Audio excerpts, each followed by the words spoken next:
Recording चालू कर दी है, लोगों ने देखी है। अब कुछ करना तो है नहीं, इसमें सिर्फ पढ़ना है जरा।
Hello students, good morning.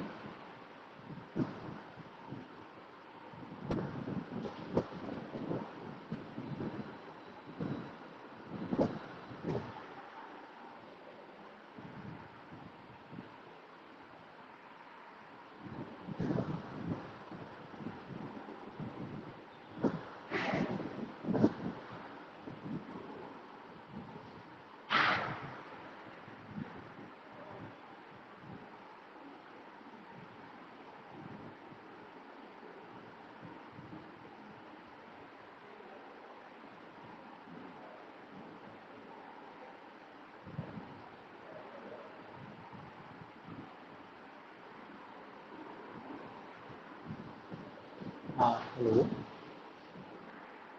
Good morning students. आवाज़ आ रही है आपको मेरी? अच्छा बेटा, क्लियर विजन आ रहा है कि नहीं आ रहा है? अच्छा, देखिए आज का जो आपका टॉपिक है यहाँ पर वो वेस्कुलर सिस्टम है। Vascular system is also known as the circulatory system.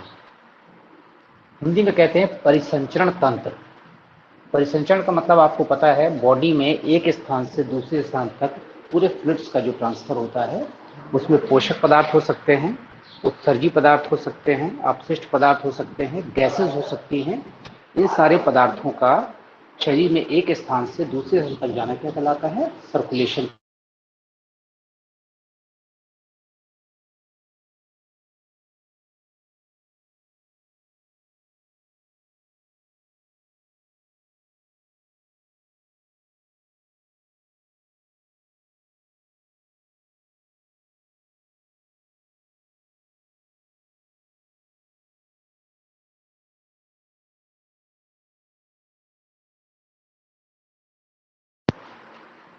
Blood circulatory system, रक्त परिसंचरण तंत्र, और एक है यहाँ पर लिम्फेटिक सिस्टम। क्या है? Lymphatic system. हिंदी में कहते हैं यहाँ पर लसिका तंत्र। तो परिसंचरण तंत्र आपका दो प्रकार का है, ब्लड सर्कुलेटरी सिस्टम माने रक्त परिसंचरण तंत्र, और लिम्फेटिक सिस्टम माने लसिका तंत्र। वास्तव में बायोलॉजी की वो ब्रांच जिसमें सर्कुलेटरी सिस्टम का अध्ययन करते हैं, that is known as the angiology. Angiology में यहाँ पर the branch in which we deals the study of, तो रक्त परिसंचरण तंत्र का अध्ययन, परिसंचरण तंत्र का अध्ययन करने वाली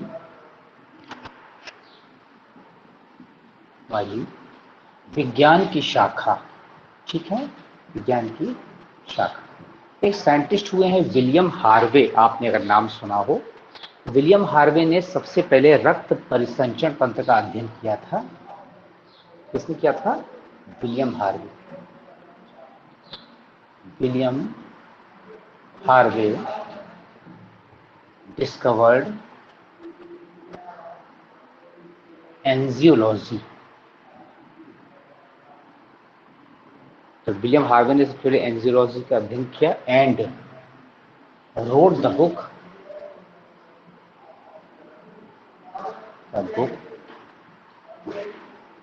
motion and exercise of motion and, हाँ बेटा आवाज आ रही है आपको, and exercise on human height.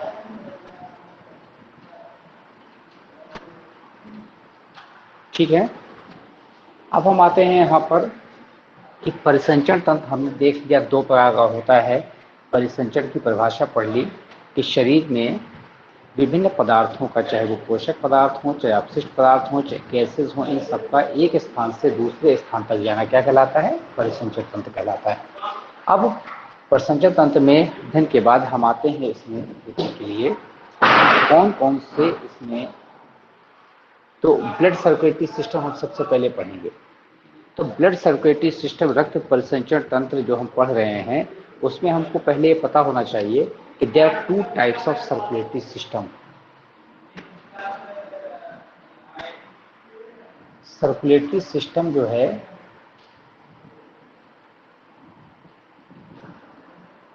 Open and closed, open circulatory system and closed circulatory system बताया। खुला रक्त परिसंचरण तंत्र और बंद रक्त परिसंचरण। खुला क्या होता है? जैसे शरीर में जो है या किसी गड्ढे में जैसे पानी भरा होता है, उसी प्रकार से जैसे काकरोच होता है, तो काकरोच का शरीर होता है, इसके अंदर कैविटी होती है, कैविटी को कहते हैं हीमोसील। क्या कहते हैं? हीमोसील। हीमोसील के अंदर रक्त भरा होता है। क्योंकि रक्त कलरलेस होता है, इसलिए आपको पता नहीं चलता कि रक्त है। इसको मारते हैं काकरोच को, तो भी आपको लगता है कि ब्लड नहीं निकल रहा है, क्योंकि उसमें रंगहीन पार्ट होता है। तो जो ओपन सर्कुलेटरी सिस्टम है, उसमें शरीर के अंदर क्या भरा होता है? हीमोसील। तो असंग आर्थ्रोपोडा के जंतुओं में जो हीमोसील होती है कैविटी, उसमें ऐसे ब्लड भरा होता है जैसे गड्ढे में पानी भरा होता है। एक जोड़ा तो वो भी छोड़ के लग गया। चलिए, गड्ढे में जैसे पानी भरा होता है ना, उसी तरह से ब्लड भरा होता है काकरोच में। इस प्रकार का परिसंचरण तंत्र कहलाता है ओपन सर्कुलेटरी सिस्टम, खुला रक्त परिसंचरण तंत्र। ये अविकसित जंतुओं में पाया जाता है। जो क्लोज्ड सर्कुलेटरी सिस्टम है वो पाया जाता है यहाँ पर डेवलप्ड एनिमल्स में। डेवलप्ड एनिमल्स में आपके आते हैं मोस्ट डेवलप्ड में ह्यूमन बींग्स। तो हमारे शरीर में जो रक्त है वो रक्त वाहिनियों के अंदर बहता है, ब्लड वेसल्स फ्लो करता है, वेसल्स में ब्लड फ्लो करता है। ठीक, अब ऐसा ब्लड जो रक्त वाहिनियों के नलिकाओं के अंदर बहता है उसे कहते हैं क्लोज्ड सर्कुलेटरी सिस्टम, बंद रक्त परिसंचरण तंत्र। तो मनुष्य में कौन सा पाया जाएगा? क्लोज सर्कुलेटरी सिस्टम पाया जाएगा। फिर सर्कुलेटरी सिस्टम के फिर दो प्रकार हैं। इसमें यहाँ पर कहते हैं सिंगल सर्कुलेटरी सिस्टम और डबल। कनेक्ट है तो अभी बोला है डिस्कनेक्टेड। अभी पहले कनेक्ट था। हाँ पहले कनेक्ट तो है। हेलो, वो है कनेक्ट तो है। अभी माइक से आवाज आई डिस्कनेक्ट। अब सही है कि नहीं? आ रही आवाज। तो अब सर्कुलेटरी सिस्टम के दो फेज, एक है यहाँ पर सिंगल सर्कुलेशन, सिंगल सर्कुलेशन, और दूसरा है यहाँ पर डबल सर्कुलेशन। जब रक्त अपने बहाव में केवल एक बार हृदय में प्रवेश करता है, केवल एक बार, that is called the single circulation. तो जो सिंगल सर्कुलेशन होता है, एकल परिसंचरण तंत्र, वो एकल परिसंचरण यहाँ पर फिशेज में पाया जाता है, मत्स्य वर्ग में। ठीक है। डबल सर्कुलेशन जो होता है, दोहरा रक्त परिसंचरण तंत्र, उसमें शरीर में दो बार रक्त प्रवेश करता है। इसका मतलब है कि शरीर का मतलब हृदय में एक बार जो है फिल्टर होने के लिए जाता है, फिल्टर होकर हृदय में फिर वो आता है, और फिर उसके बाद हृदय से फिर पूरे बॉडी ऑर्गन्स में जाता है, फिर से जब बॉडी ऑर्गन्स पे जाएगा तो वो फिर इम्प्योर हो जाएगा, वापस वहां से कलेक्ट होगा हार्ट में, हार्ट फिर से उसको फिल्टर होने के लिए भेजेगा। तो ये हमारा हार्ट है। हार्ट से जो ब्लड जा रहा है, ब्लड ये जा रहा है कहाँ? गिल्स। और गिल्स से कहाँ जा रहा है? बॉडी ऑर्गन्स में, ठीक। और बॉडी से वापस कहाँ आ रहा है? हार्ट में आ रहा है। ये सिंगल सर्कुलेशन है, सिंगल सर्कुलेशन। अब डबल सर्कुलेशन देखिए, यहां पर हार्ट है, हार्ट से जो ब्लड यहां निकल रहा है वो जा रहा है बॉडी ऑर्गन्स में, और बॉडी ऑर्गन्स से जो वापस आया हार्ट में, फिर हार्ट से यहां पर गया, कहां पर? लंग्स में ऑक्सीजनेशन की, लंग्स से वापस कहां आया? फिल्टर होने के बाद ये क्या जा रहा है? ब्लड जा रहा है। तो अब जब 2 बार ब्लड हार्ट में इंटर करता है, ठीक है ना, 2 बार इंटर कर रहा है, so it is called the double circulation या डबल सर्कुलेटरी सिस्टम, दोहरा परिसंचरण तंत्र। ह्यूमन बींग्स में या जितने भी 4 चैम्बर्ड हार्ट वाले जंतु हैं, फिशेस और एम्फीबिया और रेप्टिलिया को छोड़ दें तो बचता है बर्ड्स और मैमल्स। तो बर्ड्स और मैमल्स में, पक्षियों में और स्तनधारियों में दोहरा परिसंचरण तंत्र पाया जाता है। अब हम आते हैं यहाँ पर ब्लड सर्कुलेटरी सिस्टम, रक्त परिसंचरण तंत्र, ब्लड सर्कुलेटरी सिस्टम। रक्त परिसंचरण में 3 टॉपिक आते हैं। एक आता है ब्लड, एक आता है ब्लड वेसल्स, हिंदी में कहते हैं रक्त वाहिनियां, और तीसरा क्या आता है यहाँ पर? हार्ट।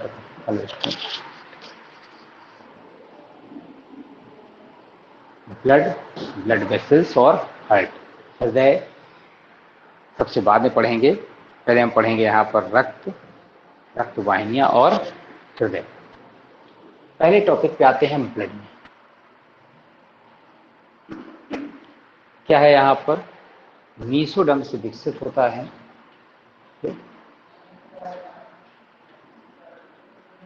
मीसोडर्म से विकसित है। कैसा है? तरल संजीवक है, ठीक। अब कैसा होता है? मनुष्य में लाल रंग का, श्यान, श्यान माने गाढ़ा, ठीक, चिपचिपा, हल्का क्षारीय,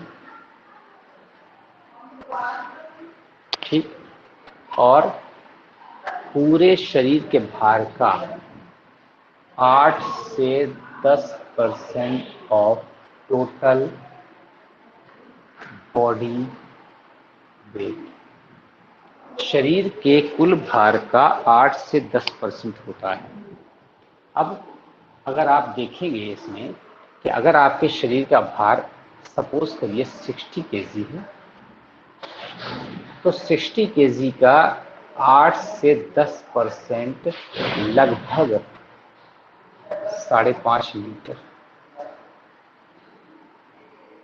इतना ब्लड मनुष्य के शरीर में पाया जाता है।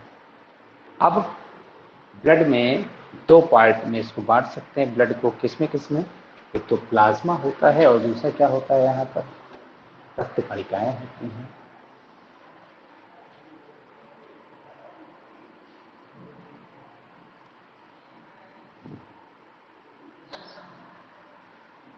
प्लाज्मा और रक्त कणिकाएं, ब्लड कॉर्पसेस। प्लाज्मा रक्त का 55% भाग बनाता है और रक्त कणिकाएं कुल ब्लड का 45% भाग बनाती है। प्लाज्मा कैसा होता है? रंगहीन होता है, यह हल्के पीले रंग का होता है,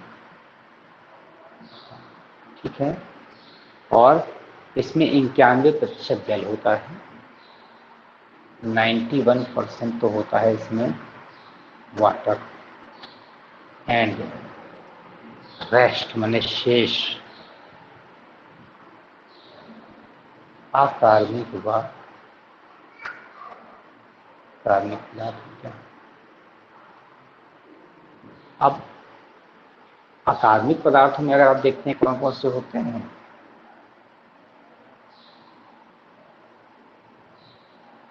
अकार्बनिक पदार्थ में यहाँ पर होते हैं sodium chloride, sodium bicarbonate, calcium और मैग्नीशियम के सल्फेट,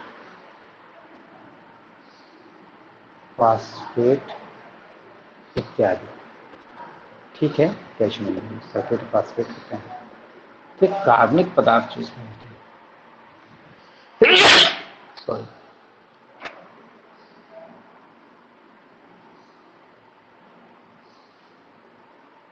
जो कार्बनिक पदार्थ हैं इसके प्लाज्मा के, तो अकार्बनिक पदार्थों में NaCl है, NaCO3 है, कैल्शियम मैग्नीशियम के सल्फेट में फास्फेट जो कार्बनिक पदार्थ होते हैं, इसमें विशेष रूप से क्या क्या होती है, प्रोटीन होती है, हार्मोन होते हैं, ठीक है, फिर गैसेस में तो अकार्बनिक में आ जाएगा, तो प्रोटीन है और हार्मोन है, और यहाँ पर क्या है, एंटीकोगुलेंट फैक्टर है, प्रतिजान पदार्थ है। प्रोटीन कौन कौन सी है, एल्बुमिन, ग्लोबुलिन, प्रोथाम्बिन, फाइब्रिनोजेन नामक प्रोटीन। अब ये जो इम्यूनोग्लोबुलिन फाइब्रिनोजेन नामक प्रोटीन है, इसमें ये दोनों प्रोटीन ये क्या करती हैं, रक्त का थक्का जमाने के लिए, तो ब्लड क्लॉटिंग प्रोटीन, ठीक। फिर इसके बाद यहाँ पर कार्बनिक पदार्थ में और भाग हम देखें,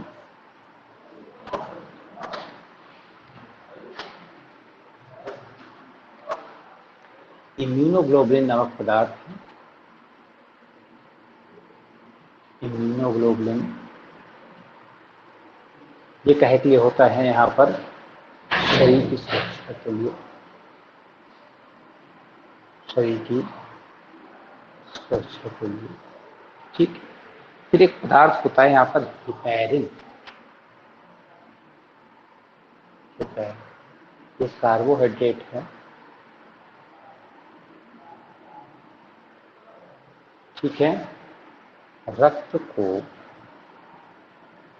जमने से रोकने वाला, रक्त को जमने से रोकने के लिए विशेष पदार्थ होता है, उसको हिपैरिन कहते हैं, कार्बोहाइड्रेट होता है ये। अब प्लाज्मा का कार्य पता है आपको, तरल माध्यम प्रदान करता है रक्त कणिकाओं को। हम आते हैं रक्त कणिकाओं में, रक्त कणिकाएं कुल रक्त का 45% भाग बनाती हैं, इनको हेमाटोक्रिट भी कहते हैं। क्या कहते हैं, हेमाटोक्रिट। रक्त कणिकाएं 3 तरह की हैं, कौन कौन सी, RBC है, WBC है, तीसरी कौन सी है यहाँ पर, प्लेटलेट्स। RBC, WBC और प्लेटलेट्स, हम तीनों को अलग अलग करेंगे। जो RBC है उसको यहाँ पर फुल फॉर्म है रेड ब्लड कॉर्पसेल्स, लाल रक्त कणिकाएं। अब जो लाल रक्त कणिकाएं हैं, इसका एक और नाम है एरिथ्रोसाइट्स भी कहते हैं। क्या कहते हैं, एरिथ्रोसाइट्स कहते हैं। कितनी होती है, 45 लाख से 55 लाख पर मिलीमीटर। 1 मिलीमीटर आयतन में इनकी संख्या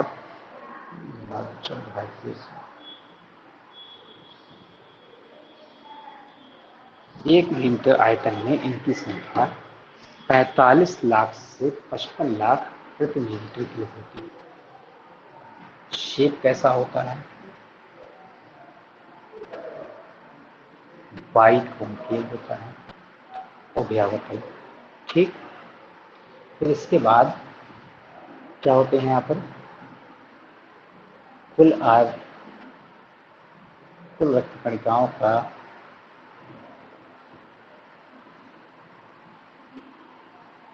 99.9% होता है। इसके अंदर एक पदार्थ होता है, उसको कहते हैं हीमोग्लोबिन। ठीक है, जीवन काल कितना होता है?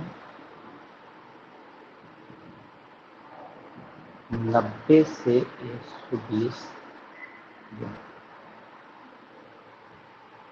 जीवन काल 90 से 120 दिन। निर्माण कहाँ होता है? Long bones. कौन सा आता है? ह्यूमरस, फीमर, स्कल और स्टर्नम क्लेविटी।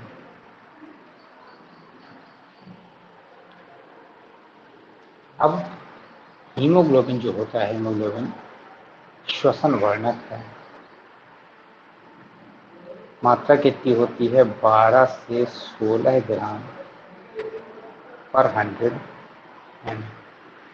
100 ml रक्त में इसकी मात्रा 12 से 16 ग्राम होती है। ठीक है, तो आप देख रहे हैं जो हीमोग्लोबिन की मात्रा है वो 12 से 16 ग्राम प्रति 100 ml है। निर्माण लंबी अस्थियों और चपटी अस्थियों में होता है। बाइकॉन्केव होता है। 45 लाख से 55 लाख इंटेग्रो आयतन होता है। कणिकाओं पर 9% भाग बनाता है। इसमें हीमोग्लोबिन होता है। जो श्वसन वर्णक है, इसकी मात्रा 12 से 16 ग्राम प्रति 100 ml है। आप इसका कार्य पता है आपको, गैसों का क्या करना? ट्रांसपोर्ट करना। तो अगर यहाँ पर हीमोग्लोबिन है तो ये ऑक्सीजन से क्रिया करके एक चीज बनाता है, ऑक्सी हीमोग्लोबिन। क्या बनाता है? Oxy haemoglobin. ये ब्राइट रेड कलर का होता है, चमकीले लाल रंग का। ब्राइट रेड, चमकीले लाल रंग का होता है और ये अनस्टेबल कंपाउंड है, अस्थायी। और जैसे ही यहाँ पर ऑक्सीजन की होती है तो ये तुरंत जो है फिर से डिकम्पोज हो जाता है हीमोग्लोबिन और ऑक्सीजन में। अब हम आते हैं किसमें? अगर आरबीसी की कमी हो जाए या हीमोग्लोबिन की कमी हो जाए तो उसको कहते हैं एनीमिया। किसकी कमी हो गई? आरबीसी की कमी। तो अगर इसकी अधिकता हो जाए तो इसको कहते हैं पॉलीसाइथीमिया। आरबीसी की अधिकता। तो आपने देखा होगा जो माउंटेनियर्स होते हैं, पहाड़ी स्थानों में लोग चढ़ते हैं या पहाड़ों में रहने वाले लोग जो होते हैं, उनमें यहाँ पर आरबीसी जो है अधिक मात्रा में रहती है, इसलिए वो लोग ज़्यादा गोरे होते हैं। हम लोग जब जाते हैं तो हमारे अंदर आरबीसी की कमी होती है। धीमे धीमे हम जो है जैसे ऑक्सीजन लेवल ऊपर जा रहे हैं तो ऑक्सीजन की कमी होती जाती है। तो ऑक्सीजन की कमी होती जाएगी तो हमको ज़्यादा मेहनत करनी पड़ेगी सांस लेने में। तो फिर निश्चित है जब ज़्यादा मेहनत करनी पड़ेगी तो हमारे अंदर आरबीसी काउंट बढ़ जाएगा। तो कुछ दिन में हम उस एरिया में रहने के लिए अपने को एडजस्ट करेंगे। हमारी इंडियन आर्मी जो यहाँ पर लद्दाख में और चाइना बॉर्डर पर तैनात है, उनको वहाँ कुछ एक्लेमेटाइज करने में समय लगता है, अनुकूलन करने में।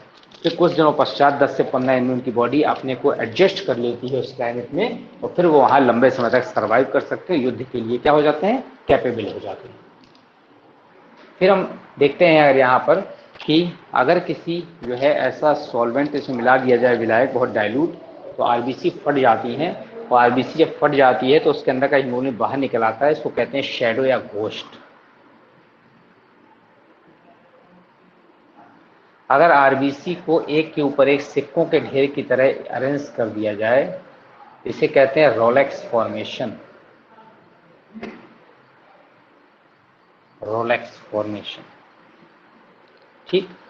दूसरे पार्ट में हम आते हैं यहाँ पर डब्ल्यूबीसी।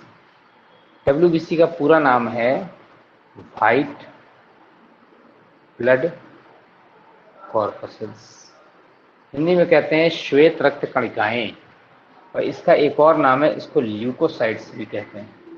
क्या कहते हैं? ल्यूकोसाइट्स। वहां पर जो दूसरा नाम था उसको क्या नाम दिया था? एरिथ्रोसाइट्स नाम दिया था। यहाँ पर इसको नाम दिया है ल्यूकोसाइट्स।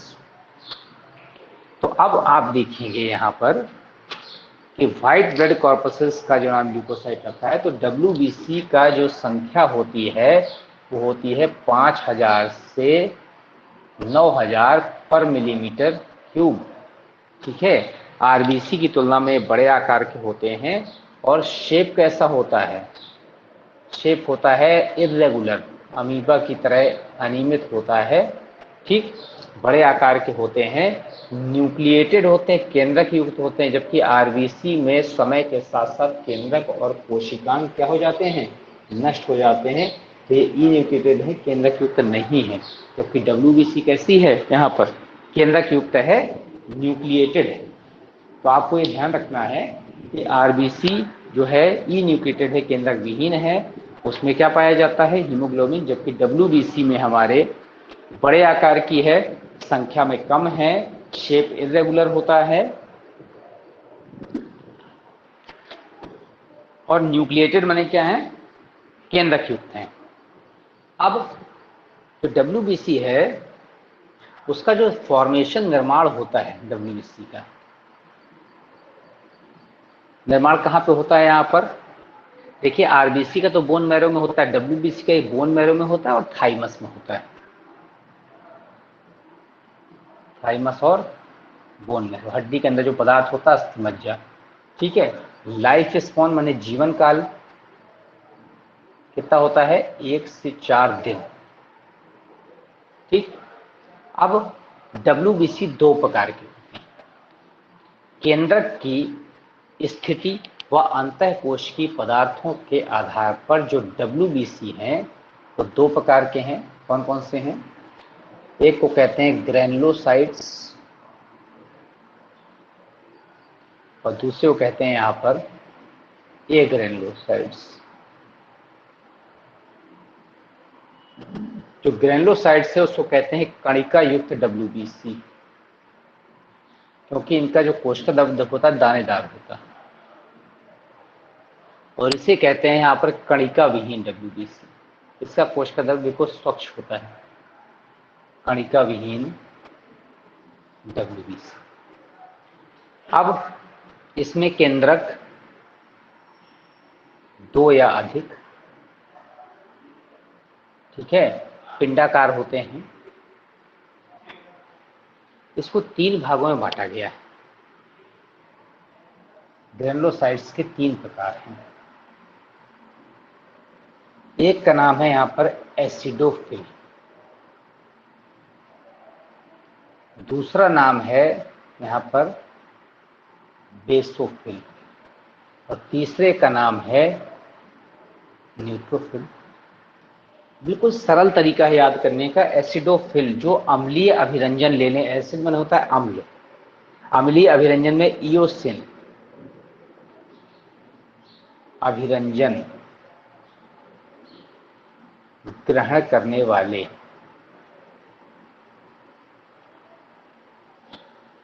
ठीक है। कैसा अभिरंजन है ये? अम्लीय है। कितने होते हैं ये? 2 से 4% होते हैं कुल डब्ल्यूबीसी। इसकी संख्या जब बढ़ जाती है तो इसको कहते हैं इओसिनोफिलिया।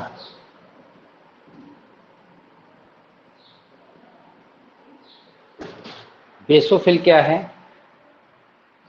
0.5 से 2% है कुल डब्ल्यूबीसी का, और क्षारीय अभिरंजन ग्रहण करता है। क्षारीय अभिरंजन, अभिरंजन मैंने होता है कलर, ग्रहण करने वाली, ग्रहण करने वाले। न्यूट्रोफिल जो होते हैं ये यहाँ पर ये संख्या 60 से 70% होती है। ठीक है, ये कैसे होते हैं? अम्लीय व क्षारीय दोनों अभिरंजन ग्रहण करते हैं। अम्लीय व क्षारीय दोनों अभिरंजन ग्रहण करने वाले।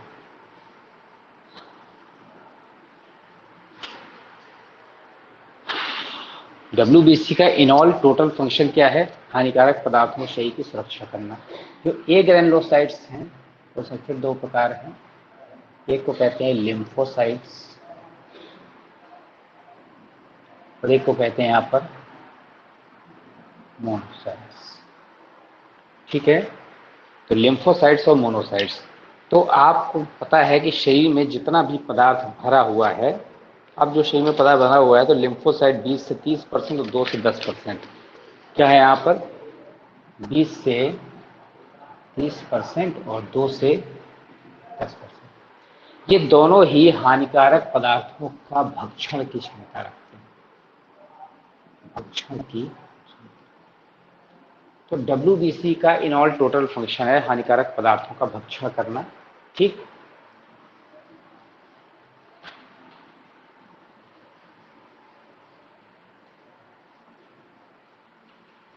एक होता है शब्द TLC DLC।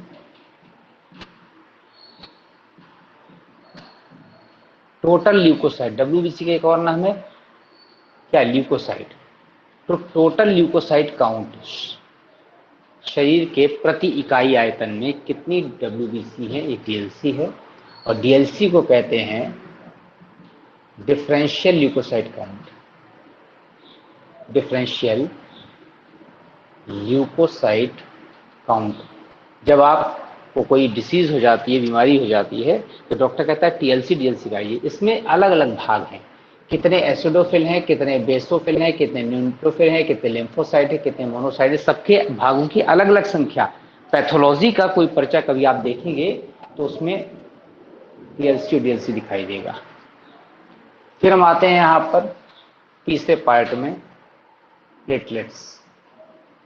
प्लेटलेट्स किसमें पाए जाते हैं? ओनली इन मैमल्स, स्तनधारियों में ही पाते हैं। ओनली इन मैमल्स, स्तनधारियों में पाए जाते हैं। और फंक्शन क्या है? ब्लड क्लॉटिंग के लिए रिस्पॉन्सिबल होते हैं। रक्त का थक्का जमाने, ब्लड क्लॉटिंग के लिए उत्तरदायी। ये हमने पढ़ लिया अभी किसके बारे में? ब्लड के बारे में। अब हम आते हैं ब्लड वेसल्स। ठीक है, ब्लड वेसल्स के बाद हम किस में आएंगे? हार्ट के बारे में आएंगे, वेस्कुलर सिस्टम।